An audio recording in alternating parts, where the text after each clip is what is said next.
This is the newsroom for today, Friday, February 14th, 2025. We are broadcasting to you on E1, SKAR TV, NTN, and TARZEE TV in Bartica. In the headlines, competitors join forces to modernize Demerara port area. President Ali says the government will work with Mocha squatters. We are a humane government. We don't see PNC, APNU, whatever form the AFC, PNC. Local artists ready for Mashramani competitions this weekend. And in sport, investment in sport facilities key to holistic national development, says President Ali, and Campbelle and Munisar appointed to lead roles in Guyana's Super 50 Cup squad.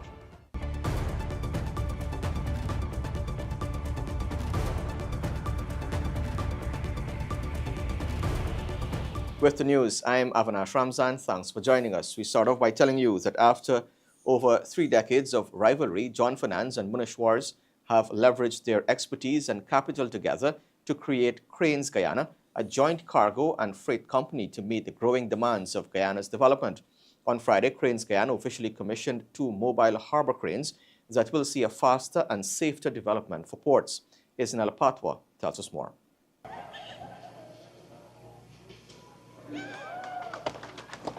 John Finance Limited and Munishwars Limited, 2 major players in Guyana's shipping and freight sector, have joined forces to commission 2 mobile harbor cranes that will meet the growing demands of the country's development.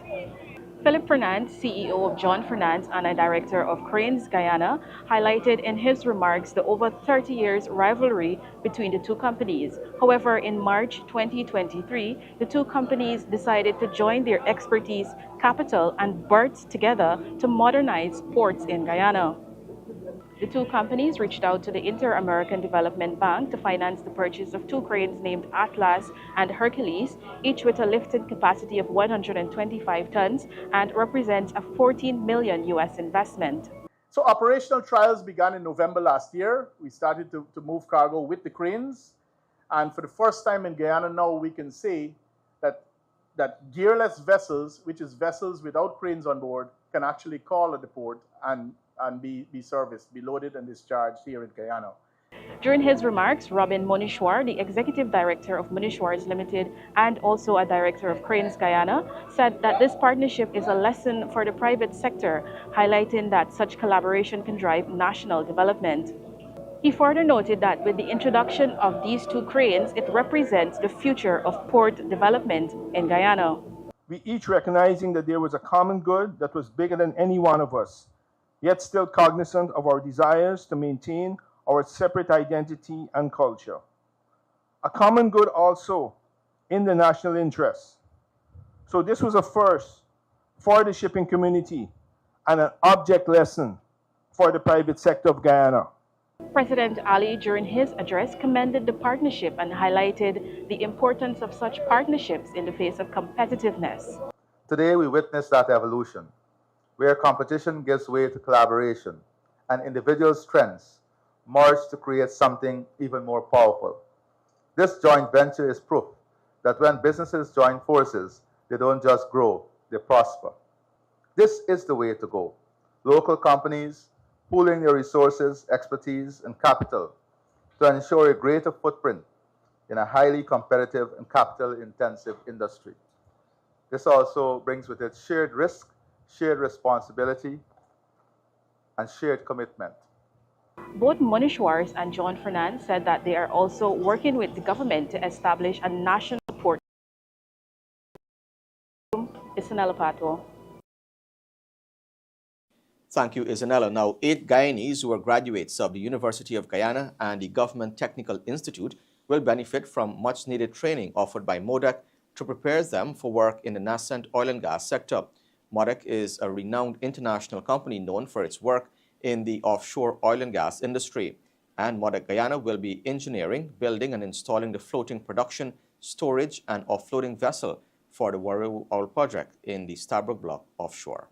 I feel privileged to be part of such a prestigious organization, and I was eager to have the opportunity in order to boost my portfolio and to really build my personal brand in my career. And so, yeah, it feels pretty great to be a part of MODEC Guyana, and I am excited to to use this sense of purpose to be successful and to also add positively to my country. The trainee program we are celebrating here today is a pivotal initiative that will provide 8 local trainees from various disciplines with the opportunity to gain invaluable experience. These trainees will first immerse themselves in our operations in Brazil and Singapore, and upon their return to Guyana, they will take on challenging roles within MODEC Guyana to support the operations of the FPSO Area We2. This program is not just about training, it's about shaping the future leaders of our industry. So we talk a lot about training, but this model of training that we're putting together, it is about of hard work. It is about looking at how you can contribute and how you can bring that value to Guyana, right? Amid widespread condemnation of recent derogatory remarks made by David Hines, a leader of the Working People's Alliance, the WPA, opposition leader Aubrey Norton on Friday chose not to denounce Hines, saying he has no control over the remarks. Norton is the leader of the People's National Congress Reform, and his party recently agreed to contest the upcoming general and regional elections with the WPA. Hines recently called Afro-Guyanese who support the governing People's Progressive Party Civic several derogatory names, including house slaves and lick bottoms. President Irfaan Ali, in a live broadcast, was among the individuals who condemned Hines' remarks. Well, I have no sheer control over what Mr. Hines says. In fact, it's late last night I heard, and I didn't check the details of what he said. I've heard people commented on it, and if what I heard is true, I would have chosen different language. Thank you. Just a quick follow-up here. You said that Mr. Hines is his own person. I didn't hear that. You said that Mr. Hines is his own person, right? But however, the WPA is an agreement to form a coalition with the APNU. Do you not think, as co-leader of the WPA, his comments could paint a negative image for the coalition? Like I said, I didn't pay attention to the language. I am very clear in my mind that once I'm leading the partnership, we have a working relationship. At present, they are not part of the partnership. We will ensure that the language that is used is language that will promote the APNU and have no negative impact. But having said that, in general policy terms, one cannot or should not decide that they have the right to determine what somebody says or how they say. But for us, in the PNCR, in the APNU, we will always be very careful with the language we use. Now, days after they lost the court case against the government, President Irfaan Ali has assured squatters of Mocha Arcadia that his administration is committed to the well-being of every citizen. As such, in highlighting that the government has an open-door policy, President Ali said that the government stands ready to help these residents to rebuild. He made a disclosure during a live broadcast on his Facebook page on Thursday. We are a humane government. We don't see PNC, APNU, whatever form, the AFC, PNC, AFC, whatever form they have. We see every single citizen as a responsibility of the PPP civic government. And that is why we offered all those who are squatting in Mocha an opportunity. One that was fair. The few who are misled by Norton, the few who are misled by Norton and the PNC and the AFC, yes, the court has ruled. But we are a government for the people. We are a government that will embrace the people every single time. And whilst they stay silent on you, your president is ready to receive you. Your president is always ready to work with you. Your government, the People's Progressive Party civic government, has an open door and open policy to make the life of every Guyanese better. When the newsroom returns, we bring you stories from the local artists ready to take on the Mashramani competitions this weekend. Stay tuned.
5 competition. He shares his journey into music and his unique creative writing process for his songs. Shy at first, he sang in the shower only until his brother convinced him to sing professionally, and he took up the challenge and became one of the biggest chutney stars in Guyana to date. He leaves the aspiring musicians with a message on persistence and consistency as it relates to their art. If your man playing you a fool, and you love him, girl, since high school, and you sacrifice everything. Music was always something that I wanted to do, even though I never thought about doing it professionally. But it all originated from my brother. Don't make no man hold you down. Let him go. If he not paying bills for you. He was a disc jockey, a DJ. So he always, I was a bathroom singer. Like all the aspiring singers and the ones that got big in the music, I was a bathroom singer. So he always used to say, hey, little bro, you should really try to do something with this, because you know you're talented. I'm hearing you in the bathroom. Yeah. I was like, nah, it's not something. It's just probably just a hobby. And I, after he passed away, may his soul rest in peace where he is. I sat and I was like, what is the one thing that my brother always wanted me to do, and that is to be a singer. Girl, you been telling me that you're never gonna leave. Girl, you been telling me that you're never gonna leave. So I just visited the studio out of a courtesy one day, and I was like, hey, I'm gonna put down a song. I'm gonna write a song. I'm gonna put it down. And I did that, and I got some tremendous response from family, friends, even your followers on Facebook and other social media platforms. Yeah, it's called "Gal Stay Away." But I can't sing that now in this time because people are gonna be like, no rum, no bashing women, these things. But that song was a little bit not about bashing women, but it's like primarily about rum. Yeah. And I got great response from it, and that's how it started. Yeah. So that kind of gave me the motivation, and from there, that was it. If anybody knows me, I write songs that are based on reality, things that really happens in society. So this song is basically a representation of not only women, but men to be independent, not dependent, to take a stand as well against domestic violence and abuse. So that's generally how the song was structured and written about. You want player, you independent, you not dependent. No, I just sit and the ideas just come to you. You would write. You'd be like, hey, this song's good. But I record. I don't write. I don't put notes. I just take my phone. I was like, I'll record it really quickly, and then I'll just have that moment where I'm gonna really sit and concentrate and try to get it written out. Any artist can tell you that as big as they can get, you still get a little bit of butterfly with it. But there comes experience as well. So you will still get those jiggers like butterflies, but it's something that you grow to understand and what you need to do. So after that, nothing matters. You really gotta put the work in. You gotta put the work in. You gotta remain consistent. You gotta love doing it as well. There's so many benefits that come with it after success, but the first thing that you gotta do is genuinely love it.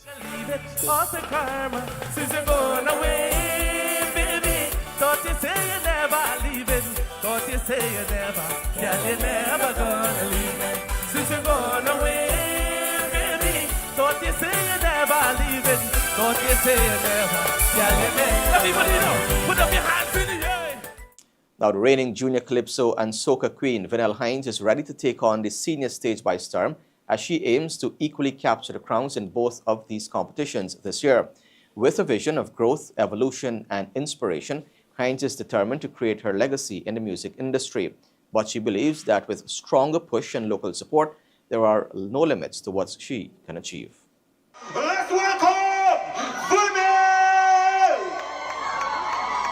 I am Guyana's reigning junior calypso and soca monarch. I am 21 years of age. I am a very multi-talented individual. When carnival come, watch me. I don't care what people say. I come in here to party. When the music starts to play, back on any people play. Say, I don't care. So my soca song this year is going to be I Don't Care, written by me and Birchmore Simon. The song is mainly talking about when it comes to Carnival Mashramani, it's about party, excitement, vibing. The calypso, it's Take Me Home. That is written by Birchmore Simon, and it basically speaks about an individual migrating, and the country that they're at, it's a lot of suffering, a lot of pressure, and they want to come back home. You know, Guyana is having a lot of amazing things happening, so that's that individual want to come back. My hope for the competition, I'm looking about exposure and letting my craft more out there. I started singing at the age of 5. That's church. I guess everybody grows out of church. And then after church, I began singing backups for artists. I started going to studios. My first time being on a big stage was when I did harmonies in 2021 for Senior Soca Monarch. 2022 is when I decided to join that competition.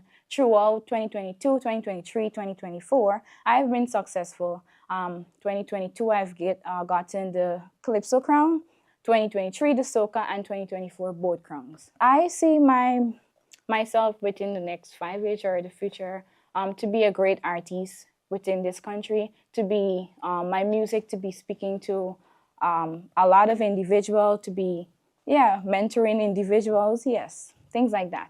We need to be pushed more. I think our music and our craft need to be heard. It needs to be seen. I mean, sometimes even when we do the work, we don't get the push that we want, and that is what we want, the push. To persons who are now starting, don't give up. I know it's hard, it's tough, but if it's something that you like and you love, you keep striving for that and you're gonna be good.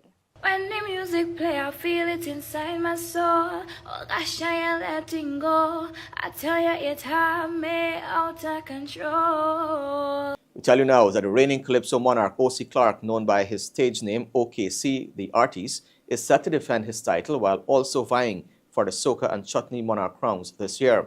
He continues to make waves in Guyana's music scene, moving beyond his earlier titles, the 2021 and 2022 Junior Soca King and the 2021 Junior Calypso Monarch. In an interview with the newsroom, the secondary school teacher called for greater local support for singers like himself.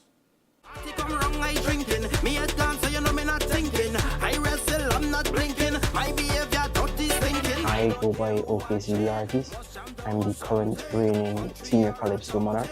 I am a former 2-time Junior Soca Monarch, former Junior Calypso Monarch, and I was the first junior to cup both Soca and Calypso titles simultaneously. I'm a youth parliamentarian. I'm a secondary school English language and physical education teacher, and I am also a television presenter and producer.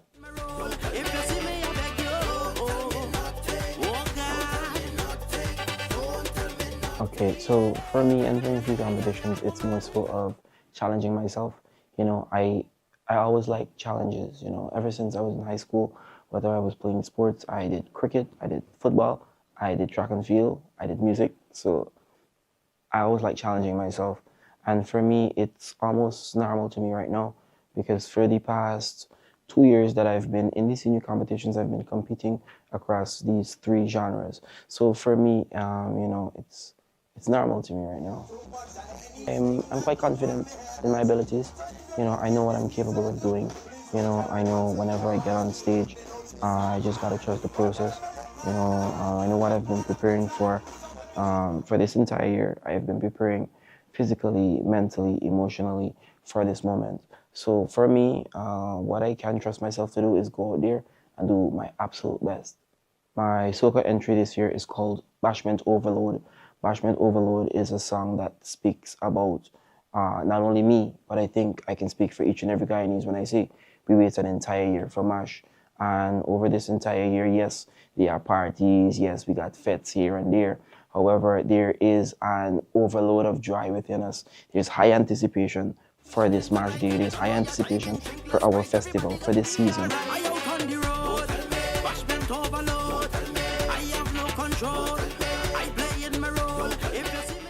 For chutney, it's a piece called sugarcane. We come from country they call Guyana, land of the bauxite, the rice and sugar, and sugarcane being one of our, main natural resources that we have over here. So my song, it got a bit of a wordplay with it, as to not only talking about, us farming the sugarcane, but the cutting of the sugarcane. It goes a far way, the chutney song. Like I said, there is a bit of wordplay in it and all that, but that is my chutney entry. My calypso entry this year, I will be, of course, defending.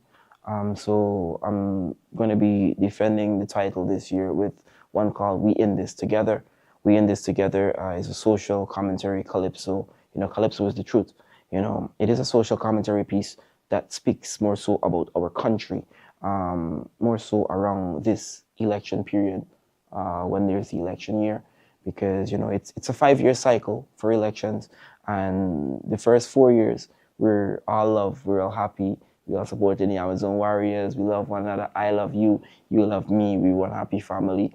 And then whenever the time would be near, the season, it comes like a dark cloud over us, and you'd naturally feel the change of energy, the rift. In the next few years, what I'm pushing for right now is to gain not only local success, but first it starts local. We gotta do short-term goals, and each short-term goal is gonna reach to that one long-term goal. So the long-term goal is to eventually reach international. Soca music is already international, but we gotta first start local, then we get regional, and then we get international. So it's a growing process for me, it's a building process. Because like I said, as an artist, we are responsible for getting our work done. We are responsible for putting out there, we're responsible for promoting it, but it's you, the fans, who gotta support us in order for the promoters to see us and for us to, reach to the higher levels. I would like to invite all the supporters, all the fans, to come out on the 15th of February in London. It's Soca Monarch. It's gonna be electric. There are a lot of young, vibrant performers in the competition. On the 16th, you can find me in Skeldon, competing in the chutney competition.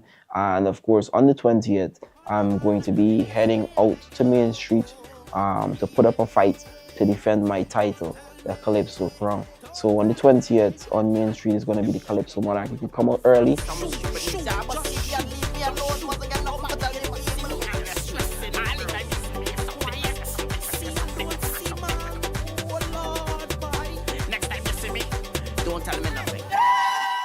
Government is committed to supporting Haiti, and talks continue with the new Trump administration. Stay tuned.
Welcome back. This is the newsroom.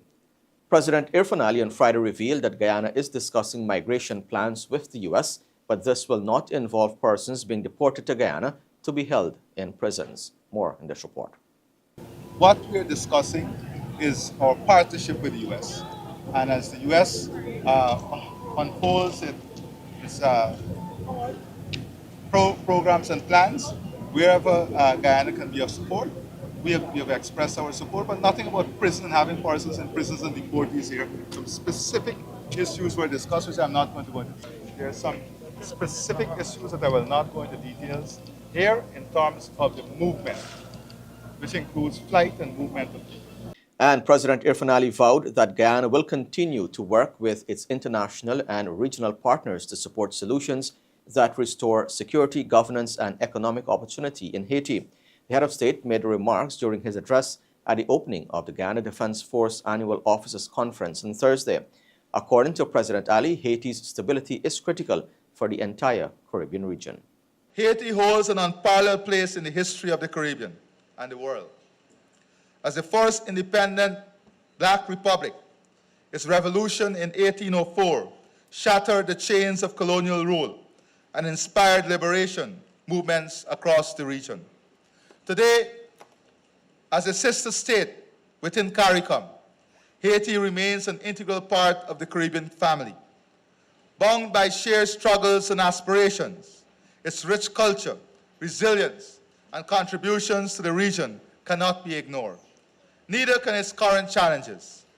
The ongoing instability and security crisis in Haiti demand the collective action of the Caribbean and the Western Hemisphere.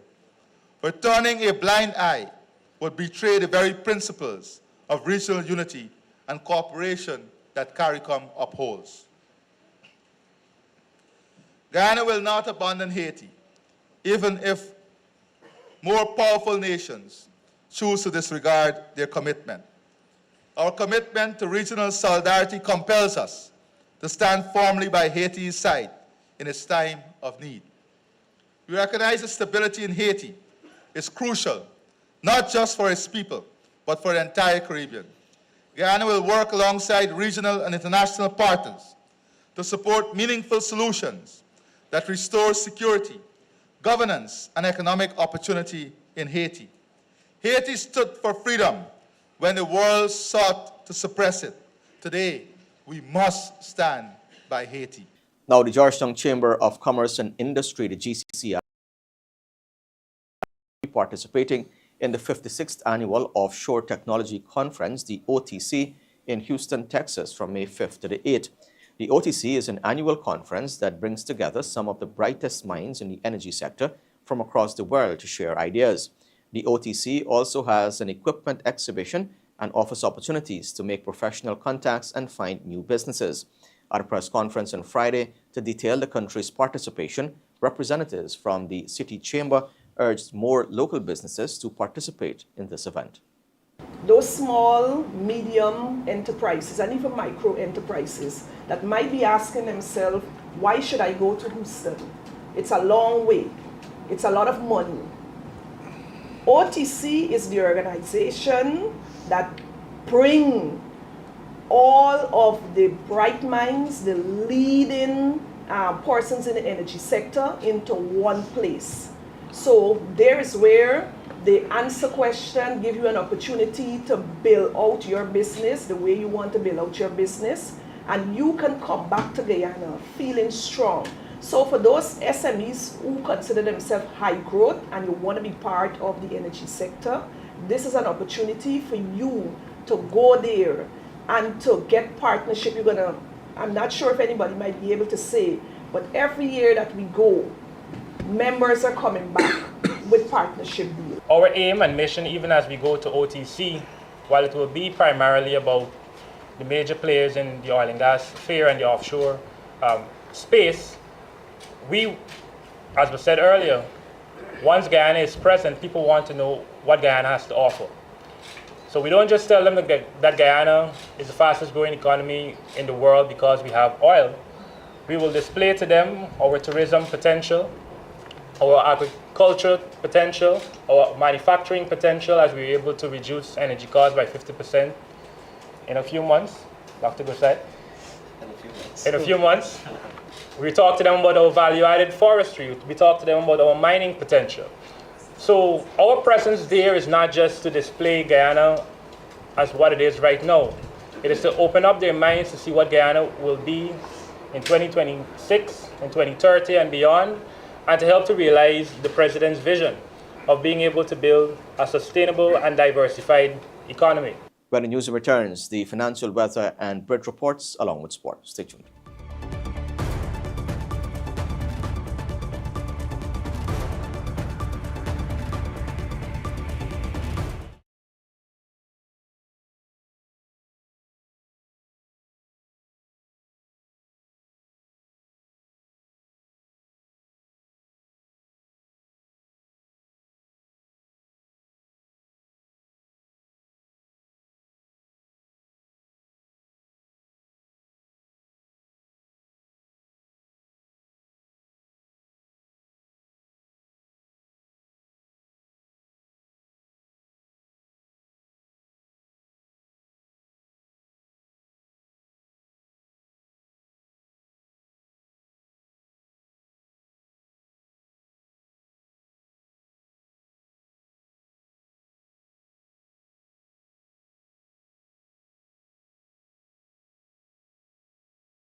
Welcome back to Newsroom. Now for a look at what's happening in sport. We're starting us off with some cricket news. After most of the opening day and the entire second one was completely washed out, play resumed in the third round clash of the West Indies 4-Day Championship between the Guyana Harpy Eagles and the West Indies Academy. We're joined now by Akeem Green with the latest on day 3 from the National Stadium, Providence. After just 25.4 overs on day 1, no play on day 2, day 3 has thus far yielded 2 full sessions here at the National Stadium, Providence. It is round 3 of the 2025 West Indies 4-Day Championship. The Guyana Harpy Eagles are hosting the West Indies Academy in a day and night encounter. The Harpy Eagles would have been bowled out on day 3 thus far. They would have made 253 all out. They were led by Ronald Ali Mohammed, who has really had a fine season thus far, another rescue act. He would have top scored with a 6-6. Gudikesh Moti as well continues to show his progress with the bat. He chipped in with a vital half century with a score of 52. Obviously starting at day 3, 87 for 4. The Harpy Eagles look good thus far with Kevin Sinclair and Kemal Savory seeming to form a good partnership. You know, they had a partnership of just over 50, but then 2 disastrous runouts. One must say Savory was run out for 39 and Sinclair soon after for 29. Needless to say, that shouldn't have happened, and the West Indies Academy side really found their way back into the encounter until Ali Mohammed came smashing it about, and obviously with good support from Gudikesh Moti. Jediah Blades, who caused the early trouble on day 1, he would have ended with 4 for 37, the left arm seamer, and the leg spinner, the young leg spinner of Zishan Motara, he would have taken 3 for 37. In response, the West Indies Academy side are just behind by 210 runs at this dinner on day 3. The stylish Akim Ogis, he's on 30, and Justin Jagasar is on 12 at present. For this Academy side, and even the Harpy Eagles, at this point it seems more a battle for first innings points, as with 4 sessions to go, an outright victory for either side seems increasingly unlikely. Obviously, with weather permitting, could be another factor in this encounter. So the Harpy Eagles, thus far after 2 sessions on day 3, were bowled out for 253, and the West Indies Academy are 43 without loss. Thanks, Akeem. Now, the West Indies pair Shemaine Campbell and Mashramani Munisar have been handed leadership roles in the Guyana squad for the upcoming Cricket West Indies CG United Women's Super 50 Cup, slated for St. Kitts. The 6-team regional tournament is slated to start later this month. The experienced Campbell has been appointed skipper of the side for the February 24th to March 7th tournament, while fellow Berbishan Munisar is her deputy.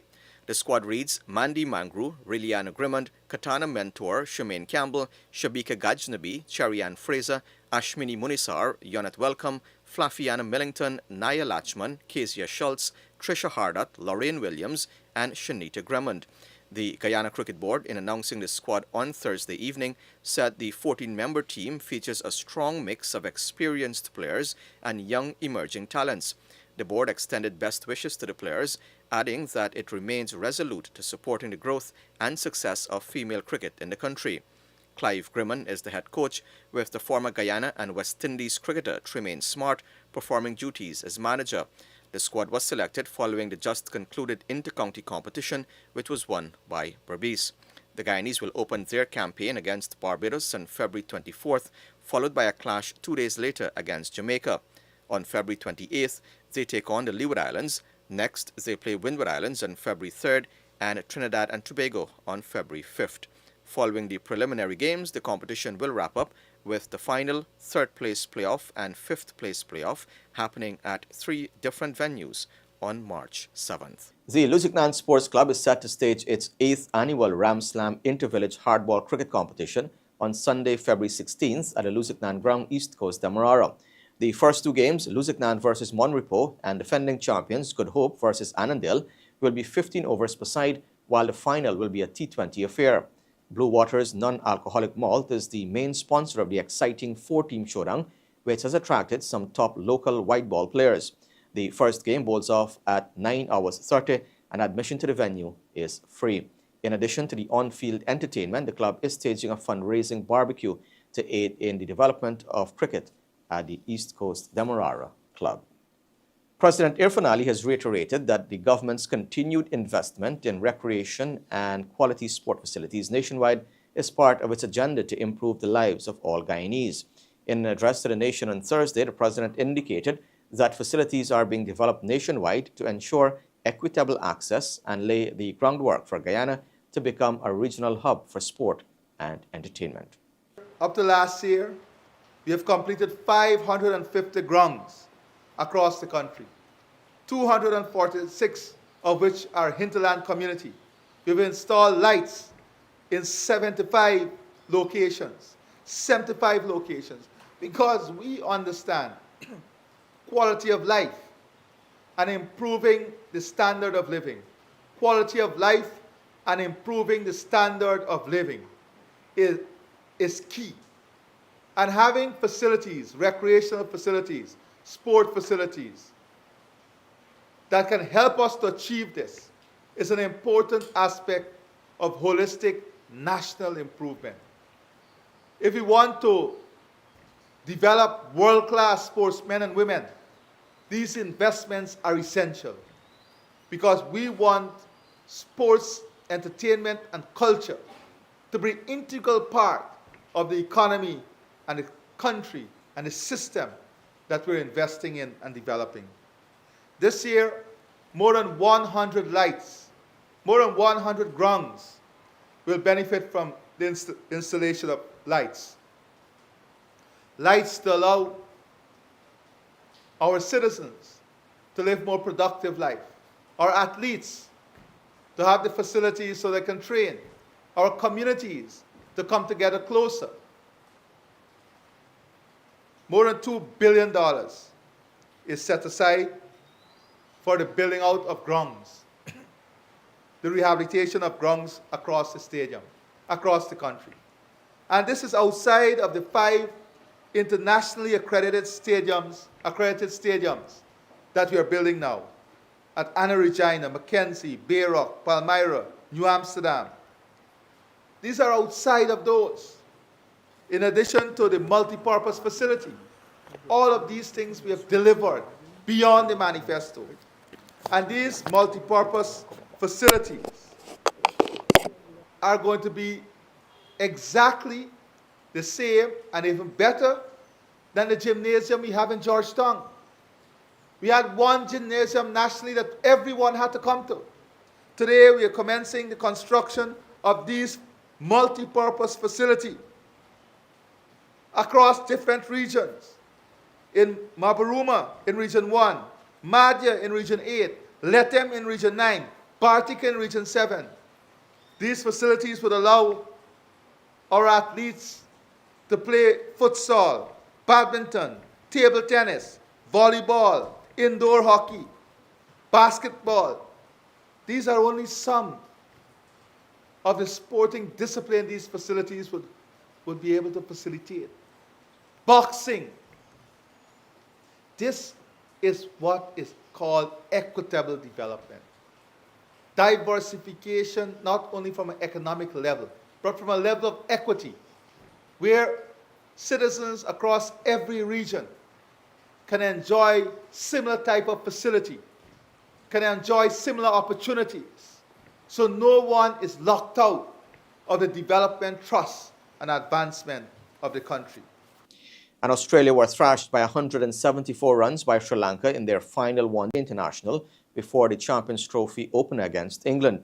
The injury-hit world champions were bowled out for 107 in pursuit of 281 in Colombo, sealing a sorry 2-0 defeat against a side who did not qualify for the tournament in Pakistan and the United Arab Emirates. After Travis Head, Matt Short and Jake Fraser-McGurk fell to Seema Asita Fernando inside 7 overs, Australia reached 79 for 3 before losing their final 7 wickets for 28 runs, all to Sri Lanka's spinners on a slow-turning pitch. The left-arm spinner Dunit Wulalage initiated a collapse by bowling Just English for 22 and ended with figures of 4 for 35. It was Australia's heaviest defeat against Sri Lanka in terms of runs and their 5th heaviest against any opposition. Earlier, Kusal Mendes hit 101 and Charit Asalanka 78 not out in Sri Lanka's 281 for 4. And with that, we've come to the end of the news for this evening. Of course, you can find updates on these and other stories on our website, newsroom.gy, and all social media platforms. On behalf of the entire news team, I'm Avinash Ramzan. Thanks for watching. Be safe. Do have a great weekend. See you back here on Monday.